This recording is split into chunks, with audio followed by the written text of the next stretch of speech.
So, you want to be a camp host, huh? So, you want to be a camp host.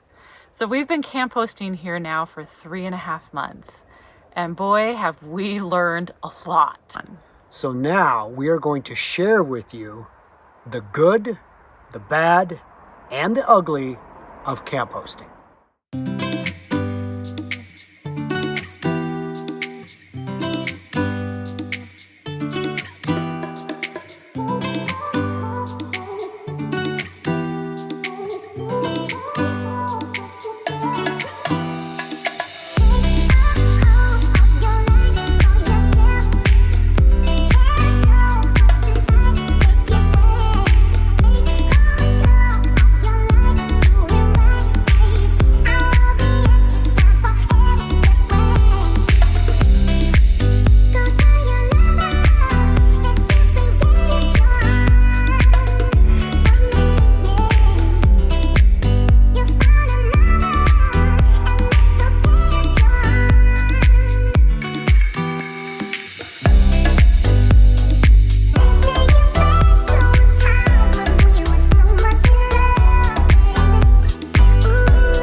Okay, so one of the good things, as you just saw a moment ago, you saw our campsite, and that is a great feature. We have this amazing campsite that we get to hang out in for 3.5 months. The company provides us with the parking spot. They provide us with the propane for our trailer. They give us gas for our generator, and then the ability to dump. So I mean, it's not full hookups, but there aren't full hookups in this campground. So this is the next best thing, and it works for us because we're used to doing the off-grid stuff anyway. So that, along with our solar power, it's been great. Okay, so the bad on this segment is that you actually have to go out in the weather. It doesn't matter if it's pouring down rain, if it's sideways rain, the wind is just blowing everything all over the place, if it's blazing hot, you still got to go out. You got to check on the campers. You got to do the bathrooms. You have to go out and take care of your work.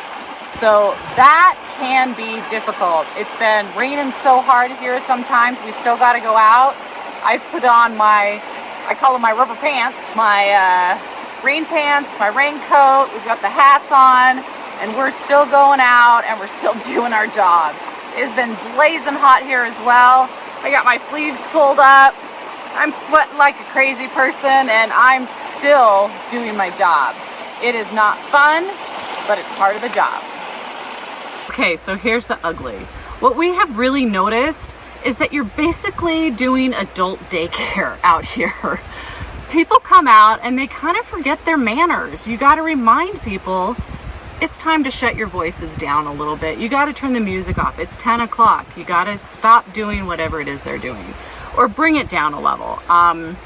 It's not fun. That's a really difficult thing to have to remind people, and honestly, they just simply forget.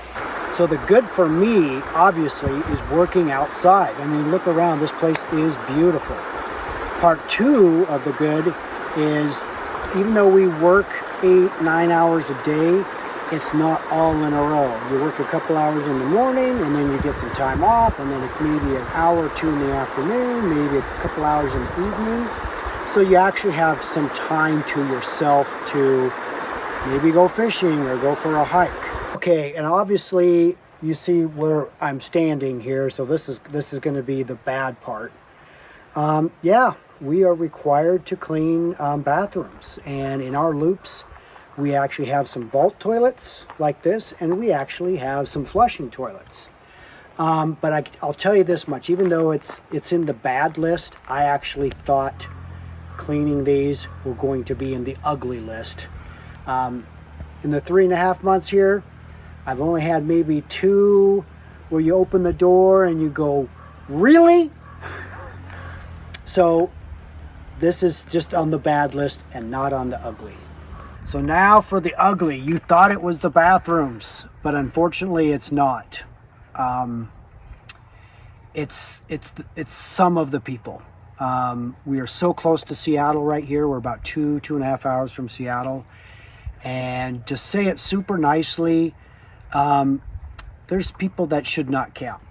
Just not sure what has happened to common sense, especially when we're in the fire ban and, you know, certain rules don't apply to certain people where they think they could still have fires, you know, and some of the stuff they've done and how they built their fires were absolutely mind-blowing. So that was the ugly part on my list.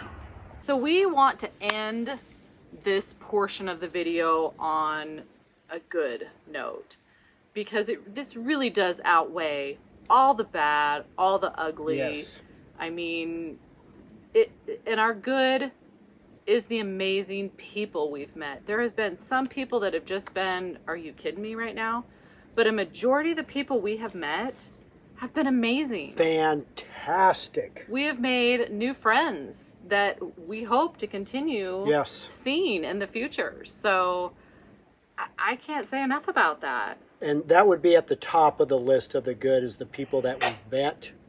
We have been invited over for dinner. Oh yeah. We've been given pastries, pies.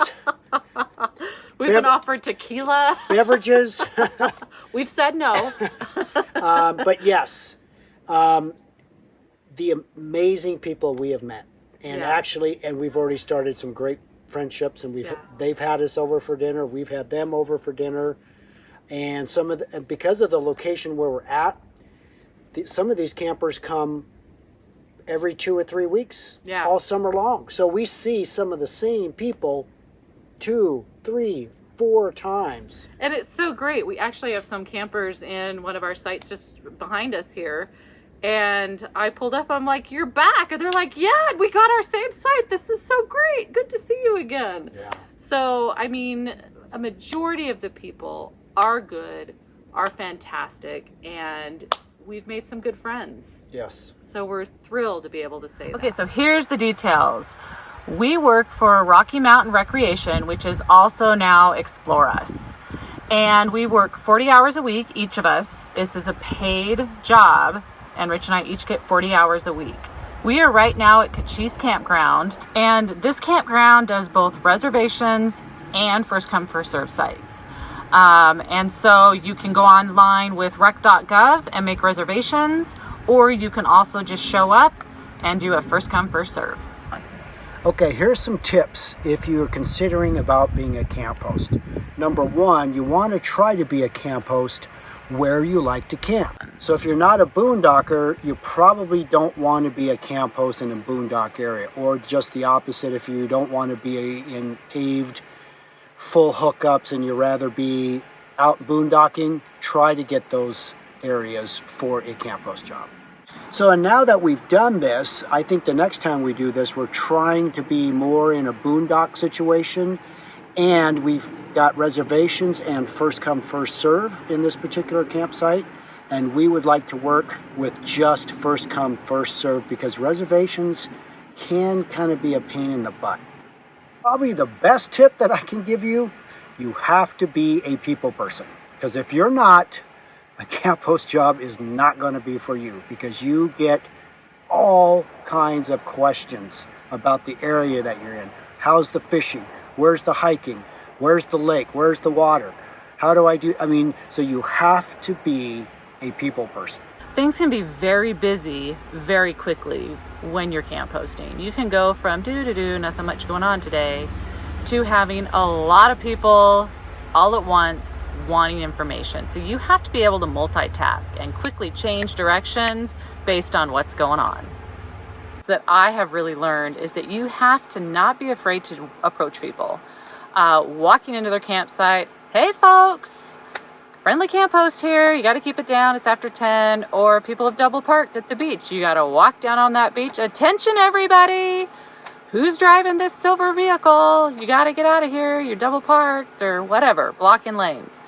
You have to be able to just get in there, make yourself known, smiling, and get whatever it is you need to tell them out, and move on down and do it again to the next group of people. So that is something you really have to be okay with. And I think probably the most important thing to remember is to have fun. You have to have fun, even though you're working. You're around all these people that have shown up to camp. They've booked this 6 months ago. They're here to have a good time.